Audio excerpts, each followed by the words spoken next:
Good evening and welcome to Group GONGHAO 4 presentation. In our group today, we have the voices of ZEYANG, Joey, Makrita or TITA, and GONGHAO WANG, RITTI Uriam. and XIAO. For the next couple of minutes, we would like to have a joint adventure with you guys in exploring and learning significant change events that took place in our LEGO case study. So kindly sit back, relax, and enjoy the presentation. Welcome Everyone. Everything is so As we have said, we are going to discuss about Lego and just an overview about who Lego is. So Lego is a family owned business which was started back in 1932 in Billund, Denmark.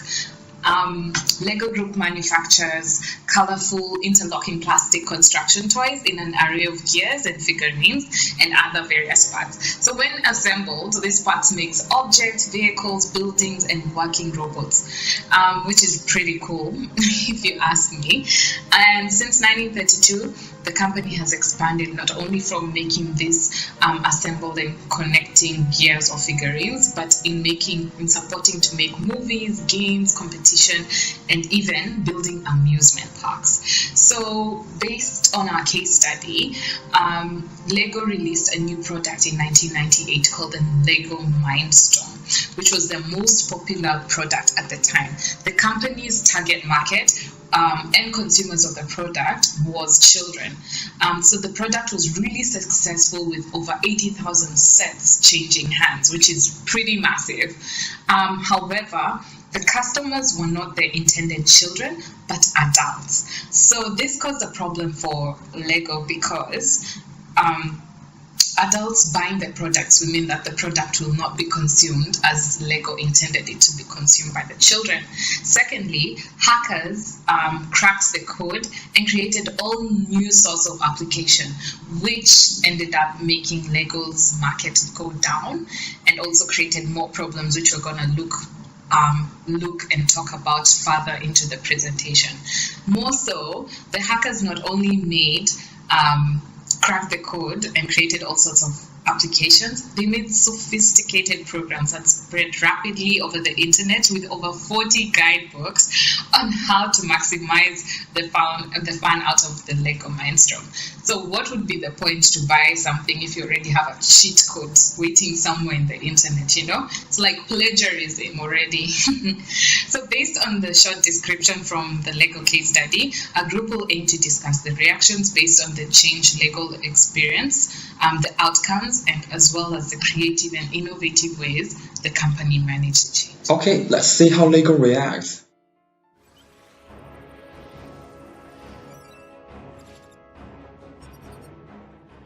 Initially, it was difficult for Lego to figure out what happened in the market and why customers did that, so inevitably, Lego's first reaction was negative.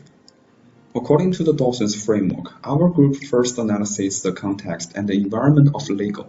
Their market expressed that many customers only built Lego bricks but did not construct as Lego intended, because the Lego's program cannot satisfy the customer's expectation. The customers felt that the game was so easy and not challenging. This resulted in the sales and the market share to decrease a lot. So, for the internal context, they suffered a very bad financial condition. This condition shocked the developers. They didn't know where they should go and where they can start. This negative mood surprise, the fear and unpredictable future made them refuse to change. Not only for the employees but also for the senior management, they were also confused about the inability and unwillingness from their employees, so the motivation seemed inefficient. Change cannot take place suddenly, but requires a certain environment to occur. In other words, Lego's change happened when they are ready to change, and the most significant issue in preparation phase is their attitude. As time passed by, they steadily realized the urgency of change. This leads to a more willing emotion to find a reason and prepare to change. They choose to be a good listener at first, especially focusing on those unruly users. This focus helped them understand what customers did with their products and the LEGO brand. Here, our group will introduce a punctuated equilibrium model of change to explain the whole processes of LEGO change events. In this graph, the curved line shows the change from the outside of the organization, and the line that races step by step shows the change reaction of the organization. Each little jump on the blue step-by-step line shows the tiny change on the organization reacted to the altered environment, and the huge jump shows the change event happened in the organization. The cross-point of the curved line and two black arrows shows the most significant change in the environment, which could be the major driver to the organizational change. In the graph, this point also shows the threshold of the acceleration speed of change level. The red line indicates the time point of the most significant environmental change event. Also, we can find the time point when the organization change event happens, just as the most obvious jump on the blue line. The difference between environment change time point and the organization change time point is the reaction time of major change. On the graph, just between the red line and the green line, or it can also be illustrated as the delay. This chart shows the time phase of each stage in the change process. Before the green line, there is a change accumulation stage, as the change event would happen in the organization when the tiny changes has accumulated to a certain magnitude. Hence, the incremental change triggered the change event. After the green line, the change happening stage follows on, and then the lessons learned and future change stages. The last two stages will be mentioned in the next part. And the reaction stage within the LEGO company is shown as the orange circle in the chart. So, as Stuart described earlier, it took LEGO a year to listen and understand what its unruly users were doing to its products. It actually found out and learned that its consumers were made up of two homogeneous groups, which LEGO categorized as fantasy and real world, which both share a passion for innovation. Actually, the fantasy group were those into outer space, science fiction, and humor, and free building, while the real world group were much more serious and more into real-life models with no nonsense. Their passion went for suburban life, love for trains, and precisely skilled modeling. Now, even though understanding and learning from users wasn't part of LEGO's business strategic plan, it was important in order to remain in business. I've heard that you actually looked for ideas from without, looked for other players to help you to innovate at LEGO. How does that work? Well, this consumer insight actually grew out of an accident, and it happened by the fact that we found that a lot of our fans were much more innovative with LEGO than we had been for a while. And so we really, to begin with, sort of looked at the fans and the enormous involvement of LEGO users as something a bit bizarre, like a grey market.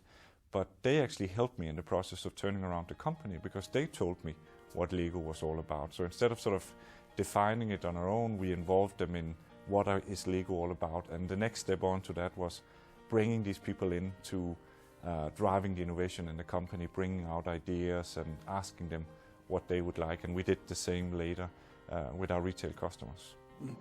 So now let's reflect on what just happened with LEGO and put our change management hats on. So, to retell the story in a change management concept and version, this is what happened to LEGO. First, there were external triggers for change, and by using the PESTEL analysis, the main triggers were economic and technological.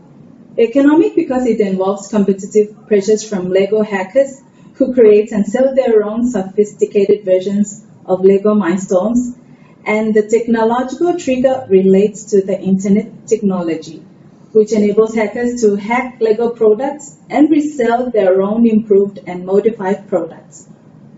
Then after a year of inaction and confusion, LEGO responds by applying sense-making and sense-giving.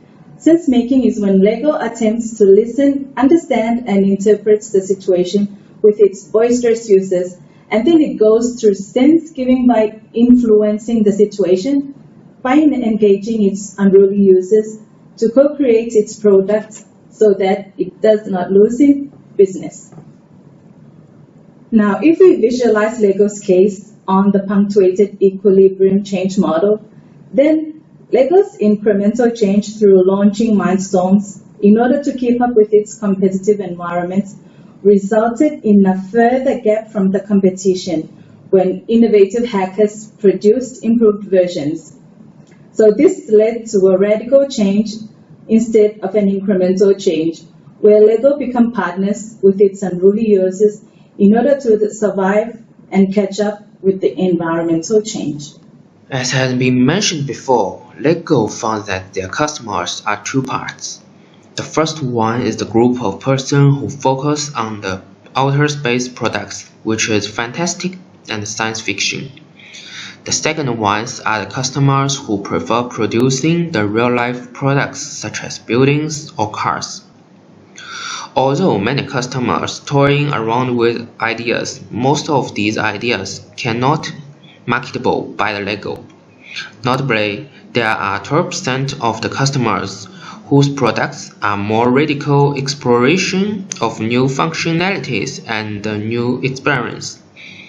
They based on the LEGO brick and redesign them as the strategy games such as Brick Wars, which includes the multiplayers and the roleplay elements. LEGO get ideas from this part of the customers. Thus, they started not only focus on the LEGO bricks but also software, movie, and multi-games.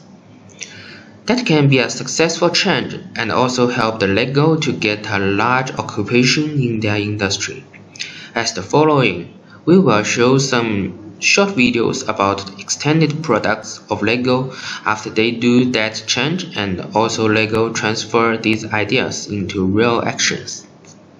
One idea, I guess, of yours has been the modular building series. Is it right? Was it your idea to come with that?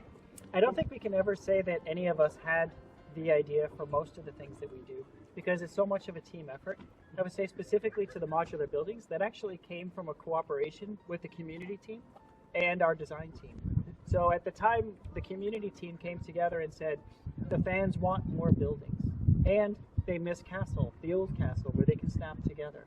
So having those two insights from the community team allowed us to say, well, if we're going to make buildings, what about if we offered the best of what Castle offered for the town fans? So through discussions and through the sparring, which is so wonderful at LEGO, having so many voices and so many ideas, we actually as a team formulated the idea for the connections, the modularity, the expandability. So it's exciting that I was able to be part of that conversation, but I don't know that any of us could ever say that was my idea, because it's always influenced by. The new idea has gained huge profit for LEGO. In the past decades, LEGO has developed many new products such as multiplayer game, movie, software, and modularization. For example, we search LEGO movies on YouTube. There are over 12,900,000 results. Most of these are made by fans. LEGO also provides its own movie, which is the famous LEGO Big Movie. For these movies, it made a profit of $222 million. Another example is the multiplayer games. It contains different types of games that meet different customer needs for all age, such as the famous LEGO Multiplayer, a sandbox that attracts people from all over the world. After all this effort, LEGO successfully win their market share back. The trend is exactly the same as the punctuated equilibrium model. That means LEGO implement change successfully? In summary, we have tried to show you that Lego did indeed go through a change process. So one of the things that we realized as a group is that the market environment that Lego was in had changed, such as A, the consumers were no longer the intended ones, B, the hackers and unruly users were now the new competition, and C, the employees no longer had any motivation because of whatever was going around the external environment.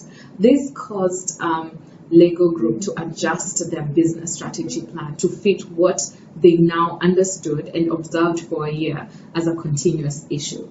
So Lego analyzed its environment using Pesto, and once it found out the issues around its environment, they used sense making and sense giving to make the changes within the organization so that they could tackle what was happening around the organization in the external environment. The changes that Lego implemented back in 1998 adjust variously until today. This is because A, they do not want what happened in 1998 to occur again, and even more so, the continuous improvement and the continuous monitoring of change helps the Lego Group stay ahead of its competitors and its consumers. So that brings us to the end of our presentation. We want to say thank you so much for your time and concentration, and we welcome any questions or comments that you may have at this point. Thank you.